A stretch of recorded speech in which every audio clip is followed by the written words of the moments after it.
ஸ்ருதி shopping experience பற்றி கேட்குறாங்க. மனோஜ் அமைதியாக இருக்காரு. ஸ்ருதி ஃபீட்பேக் சொல்லுங்கன்னு திரும்பி கேட்குறாங்க. ரோகிணி அவங்க அம்மா கிட்ட அடிக்கடி ஃபோன் பண்ணி தராதம்மா மனோஜ் சந்தேகப்படுறாரு. ரோகிணி அம்மாவை சரிடி கிரிஷ் பர்த்டேக்கு வருவியான்னு கேட்குறாங்க. ரோகிணி நான் பார்க்குறேன்னு சொல்லி ஃபோன் வச்சுட்டாங்க. மனோஜ் கொஞ்சம் யோசிக்கிறாரு. நான் இந்த ஜுவல் வாங்கலையேன்னு சொல்லி ஃபோனை வச்சுட்டாரு. ரவி இதெல்லாம் ஒர்க் அவுட் ஆகாதுன்னு எனக்கு முன்னாடியே தெரியும். முத்து அவன் அறிவா ஏதோ கொஞ்சம் யோசிச்சிட்டான்டா. ஃபோன் பண்ண உடனே அவன் என்ன சொன்னான்னு ஸ்ருதிகிட்ட கேட்குறாரு. ஸ்ருதியோ அவர் சைலண்ட் ஆகிட்டாரு அப்படின்னு சொல்ல, முத்து அவன் பயந்துட்டான், அதனாலவே அவன் மாட்டுவான் அப்படின்னு சொல்கிறாரு. மனோஜ் வீட்டுக்கு வராரு. எனக்கு ஃபோன் வந்ததுமான்னு சொல்கிறாரு. தங்க நகை வாங்கினது கூட யாரும் இப்படி ஃபோன் பண்ண மாட்டாங்க. விஜயா கண்டிப்பாக இது முத்து வேலையாக தான் இருக்கும், சீக்கிரம் பணம் ரெடி பண்ணு, தங்க நகையாக மாற்றி வச்சிடலான்னு சொல்கிறாங்க. மனோஜ் ரோகிணிக்கு தெரிஞ்சிருமோன்னு கொஞ்சம் பயப்படுறாரு. முத்து மீனாக்கு கால் பண்ணுறாரு. மனோஜ் கண்டிப்பாக அம்மாவோட ஹெல்ப் இல்லாமல் தனியாக பண்ணியிருக்க மாட்டான். பார்வதிக்கு தெரியாமல் அம்மா எதுவும் செய்ய மாட்டாங்க, அவங்கள பார்த்தா ஏதோ உண்மை தெரியும்னு சொல்கிறாரு. 2 பேரும் பார்வதி வீட்டுக்கு வராங்க. பார்வதி அதிசயம் இருக்கே என்ன இந்த பக்கம்னு கேட்குறாங்க. முத்து ஃப்ரூட் கொடுக்க வந்தோன்னு சொல்லி சமாளிச்சிடறாரு. நீங்கள் ஃபங்க்ஷனில் சாப்பிட்டீங்களான்னு கேட்டுட்டு நீங்கள் கொடுத்த டிவி தான் ஹைலைட்டுன்னு சொல்கிறாரு. பார்வதி ஆனால் உங்கள் கிஃப்ட் தான் நல்லா இருந்ததுன்னு சொல்கிறாங்க. முத்து நாங்கள் கூட நகையை தான் கிஃப்ட் பண்ணலான்னு நினச்சோம், அதுக்கு கூட மீனாவோட நகையை வைக்க போனோம்.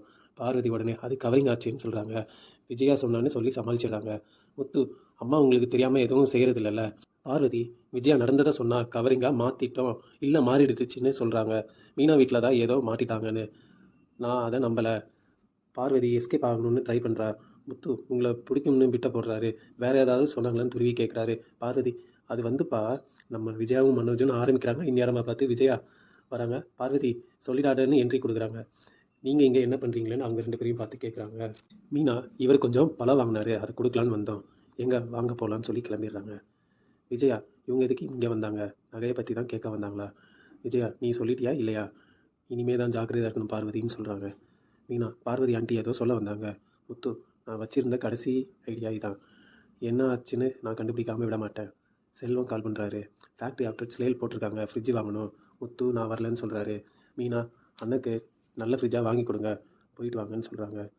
பொய்ங்கிறது மேகம் மாதிரி கொஞ்ச நேரம் தான் வெளிச்சத்தை மறைச்சிட்டு இருக்கும், உண்மைங்கிறது ஆகாயம் மாதிரி என்னைக்காவது வெளிச்சத்துக்கு வரும், தப்பு பண்ணவங்க மாட்டுவாங்க அப்படின்னு சொல்லி நீங்கள் போய் வேலையை பாருங்கன்னு முத்துவை அனுப்பி வைக்கிறாங்க. எபிசோட் இங்கே முடியுதுங்க. நாளைக்கு மனோஜ் போலீஸ் ஸ்டேஷனுக்கு போய் என்னோட பொருள் என்னாச்சு, நான் வர வெளியே இருந்து 4 lakhs வாங்கியிருக்கேன், இன்ஸ்பெக்டர் உங்களோட பொருளோட மதிப்பு 3 lakhs தானே, நான் என்னோட லாபத்தையும் சேர்த்து 4 lakhs வாங்கியிருக்கேன்னு சொல்கிறாரு. இதை பின்னாடி இருந்து முத்துவும் செல்வமும் வீடியோ எடுத்துடுறாங்க.